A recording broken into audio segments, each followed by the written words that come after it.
E aí, em relação ao povo russo, né? Pegando essa tua experiência lá de 2 anos na embaixada brasileira, muito, muito se fala do perfil do russo, né? Que o russo é um povo que pensa diferente, aí tem essa liderança do Putin, os problemas que tem ali na Rússia. O que o senhor pode relatar pra gente? O povo russo é um povo muito culto, né? Um povo que tem muita cultura. Né? Povo de grandes escritores, né? Dostoiévski e outros grandes escritores aí. E eles ficaram isolados na época do período comunista, de 1917 até 81, ficaram bastante isolados. Na época da Guerra Fria, tudo isso. E eles desenvolveram uma capacidade muito grande de viver isoladamente. Então, essas sanções todas que foram colocadas pelo mundo ocidental, para eles é diferente. A gente não, nós temos um sistema de integração com vizinhos no mundo ocidental. E no mundo que, se a gente sofrer sanções, a gente vai sentir. Eles sentem menos, porque eles já estavam acostumados. Eles passaram 70 anos acostumados com esse isolamento, né? Então, eles... E tem uma outra coisa que a gente aqui não é tão evidente para nós, que tem um outro mundo que a leste da Polônia, né? Tem um outro mundo. Pra gente aqui, o mundo vai mais ou menos aqui dos Estados Unidos até França, Alemanha, Inglaterra, né? Itália, essa parte do mundo ocidental.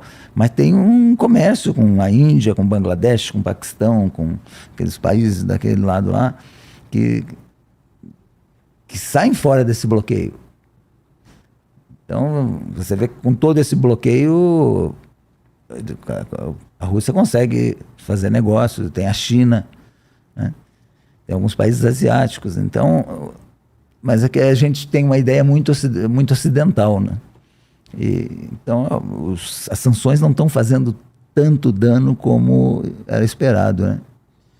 E levando em consideração esse perfil, né, de um povo que já estava acostumado a ficar isolado, e também as sanções é meio que uma carta marcada, né? O Putin, quando ele toma a decisão, ele já sabe que vai sofrer sanções, né? Talvez não consiga imaginar todas elas, nem todos os efeitos, mas sempre tem uns buracos de saída, né? Particularmente porque a China também tem uma boa ligação com a Rússia, né? E a África tem uma boa ligação com a Rússia. Então tem muitas outras opções, né? E falam assim, a Rússia e a China também não são lá muito amigos, mas têm interesses em comum. Né? Os interesses... Eles sabem viver entre os conflitos e os interesses. Na realidade, essas relações, elas não são estabelecidas por amizade, elas são estabelecidas por interesse, né? Sim.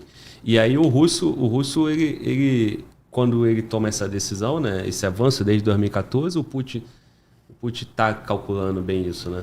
Das sanções e como ele vai sair. Aí você falou que tem outras saídas, né? Que tem outros comércios, né? Tem o comércio com a China, com a Índia, com outros países da Ásia, né? E é bom que tenha, né?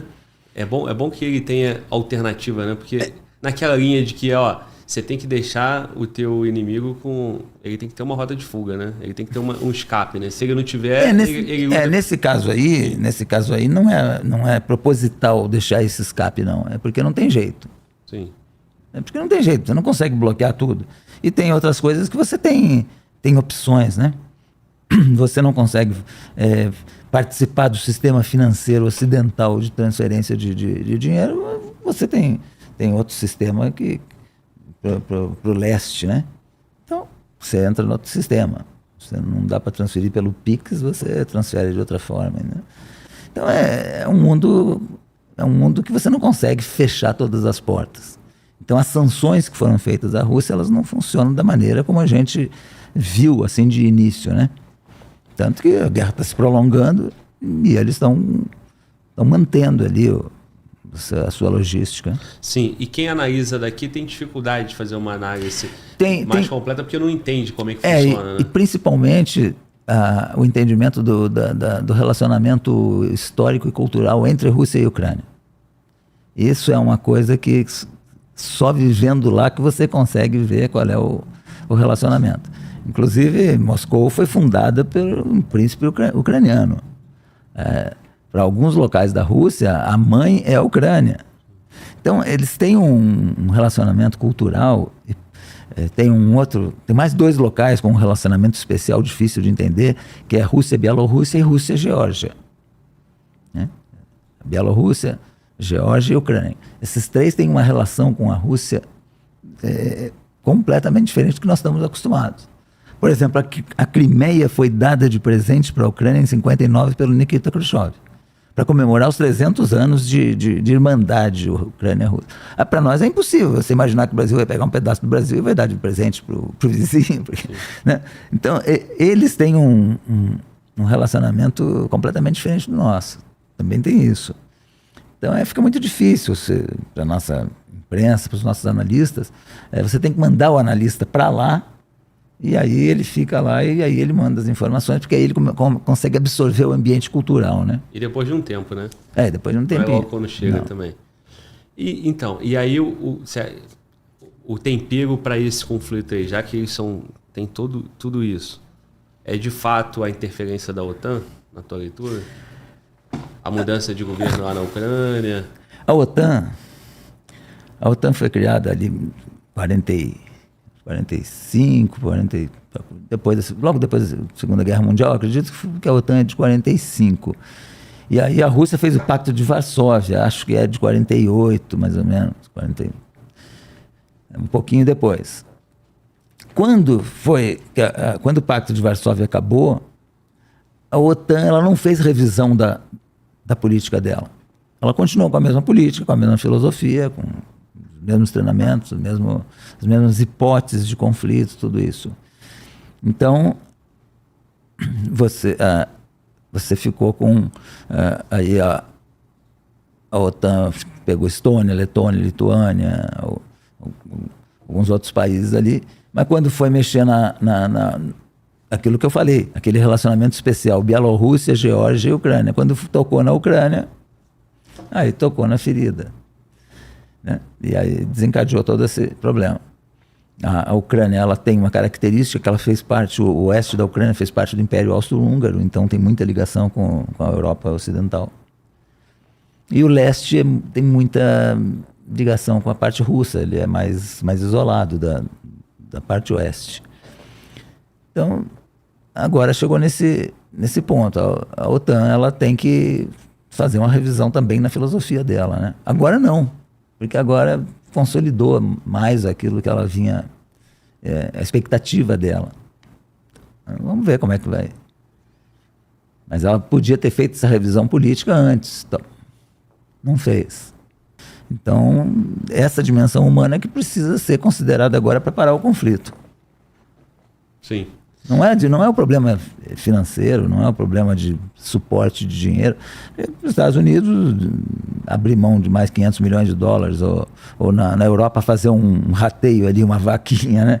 E colocar mais 1 bilhão de euros. Não é esse o problema.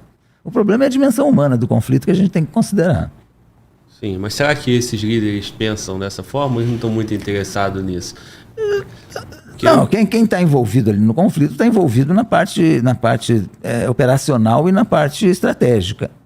Mas quem está de fora tem que fazer pressão para considerar a parte humana, né?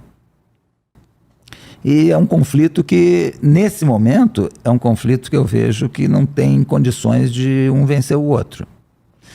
Até porque a guerra da Rússia não é contra a Ucrânia toda, é contra a Europa inteira que está dando suporte para o esforço de guerra da Ucrânia e mais os Estados Unidos, né? Então, na Ucrânia, a Ucrânia está em guerra, mas ela não tem problema de pagamento de pessoal, os funcionários públicos todos com seus salários, as Forças Armadas com seus salários, supermercados todos abastecidos, o governo com... Por quê? Porque está recebendo recurso, e não só armamento, recebe armamento e recursos. Então, mas tem que ver quando que esse apoio começa a entrar em fadiga. Né?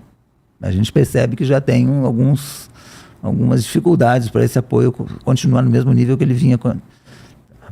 Então, quando recebe material, também recebe uma variedade de material que às vezes você não tem treinamento para aquilo ou não tem linha de manutenção. Então, é complicada a situação. E a Rússia praticamente parou ali na Crimeia e também naquelas províncias do leste ali, no Donbass ali, Donetsk e Luhansk, que ela consolidou ali a ocupação dela, e que a Ucrânia está tentando com uma contraofensiva, mas é uma contraofensiva que também não teve muito resultado até agora, resultados grandes até agora. O que acontece? Eu morei lá, nessa época já começa a fazer um frio muito forte. Outubro já é complicado. Outubro, novembro, dezembro, janeiro, fevereiro é um inverno terrível, né? Então essa tal dessa contraofensiva tinha que ter sido feita agora entre maio e setembro, quando a temperatura é mais amena.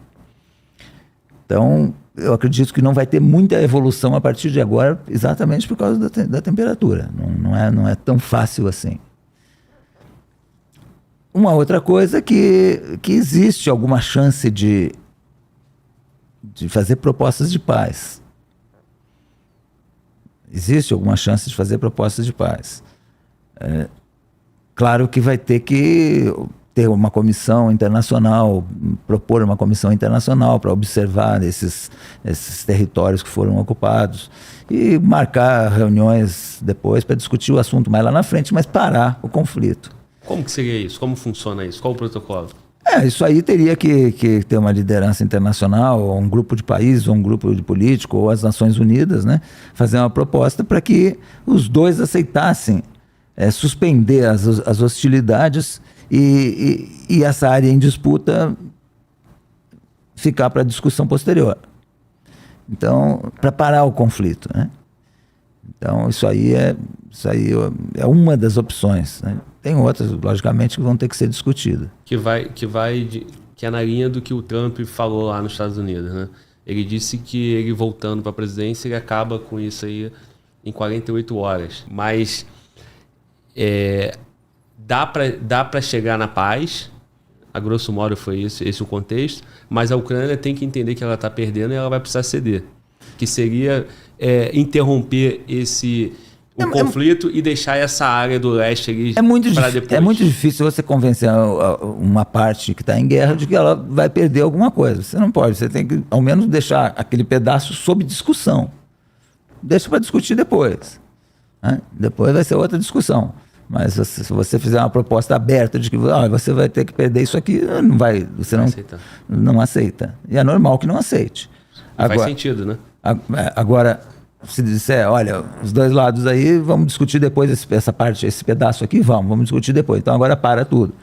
Agora, essa conversa aí do ex-presidente americano, ela faz parte da propaganda política dele para a próxima eleição. Em 2024 tem eleição. Ano que vem já tem eleição lá. Então, essas conversas aí tem que dar um desconto aí, porque... Sim, mas aí, então, pelo que eu entendi, né? Do jeito que está, não se chega numa solução, não tem um lado vencedor, porque a Ucrânia tem o apoio da OTAN, né? Jogo empatado, né? Jogo de força grande, né? Fica equilíbrio de forças, né? Quando você tem equilíbrio de forças, fica uma guerra de desgaste. E que vai durar muito tempo. E aí fica por longo tempo. E aí você tem que descobrir alguma maneira de parar esse desgaste, porque às vezes interessa para os dois parar o desgaste. Porque não tem evolução nem para um lado nem para outro. Então vai ter que fazer alguma proposta para que os dois se disponham a discutir alguns assuntos mais na frente. E se deixar toda aquela linha ali do leste, né, que o senhor já citou, para uma discussão depois, quem é que tem o domínio disso? Ficaria com uma... A mediação da discussão, isso, né? Porque assim, hoje é território a Rússia ocupou. Né? Se ficar para uma discussão para depois, quem teria autoridade sobre aquele território? Exato. Não seria nem Rússia nem Ucrânia? Não, você tem que ter uma mediação. Nesse tipo de discussão, você tem que ter um mediador. Esse mediador, o ideal, Nações Unidas. Você vai falar, seria onde? A União Europeia não tem como, porque a União Europeia... Tem interesse. A maior parte participa da OTAN, né? Então, ou um grupo especial de países que se organize também com um apadrinhamento da própria ONU. Então vai ter que... Isso aí aparece agora, essa liderança agora ela aparece daqui a pouco, né? Isso aí tem que... Eu acredito que vai aparecer, essa liderança vai se formar. Quando a conta começa a ficar muito cara, esse movimento evolui, claro, é isso? O desgaste está muito grande. E a gente percebe já, até no próprio mundo ocidental, um certo desgaste de apoio, né? Então, vamos ver aí até onde vai. Outras notícias em relação a isso, que parte do Congresso americano questiona esse apoio. Um outro convidado me deu a informação que são em torno de 100 bilhões que só os Estados Unidos mandou para a Ucrânia, então tem essa pressão desses recursos. Aí você vai ter países que são aliados da Ucrânia, que a conta vai ficando cara, né, economicamente, os avanços da contraofensiva, porque esperava uma resposta maior, sabendo que agora no inverno não se tem muita expectativa de um avanço no inverno, né? Fica mais estático, né? Fica mais estático. Então, agora tem que esperar a evolução disso aí. E aí isso aí vai tendo esse desgaste, e aí a Ucrânia sozinha não teria força com a Rússia. Não, sozinha não tem condições. Ela está recebendo recursos e material dos Estados Unidos e da União Europeia, né? De alguns países da União Europeia. Vamos ver para onde que vai evoluir. Mas só que nesse momento eu vejo que não deve ter grandes evoluções.